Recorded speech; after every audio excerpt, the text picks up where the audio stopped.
BMWning juda kichkina va shustri mashinalardan bittasi bu BMW M2 KS bo'ladi. KS bu Club Sport yoki Competition Sport degani, qisqa qilib aytganda, bu mashina o'zi asosan trek uchun. Mana old mordasini qaranglar. Radiator reshotkalari ochiq, ko'proq havo haydab, mashinani tezroq sovutish uchun va mashinani опорный diskalarni ham teshi perforatsiya qilingan, tezroq sovish uchun tormoz bergandan keyin.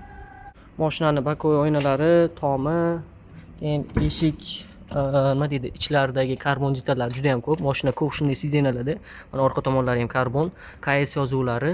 Asosan trek uchun. Bu O'zbekistonda menimcha hozircha yagona bo'lsa kerak, chunki bunaqa mashina bitta, ikkita bo'lishi mumkin. Narxi ham juda ham arzon bo'lmaydi. Orqada четырехстолочный выхлопная sistema bo'ladi. Narxi keladigan bo'lsa, mashinaning narxi $187,000 ekan.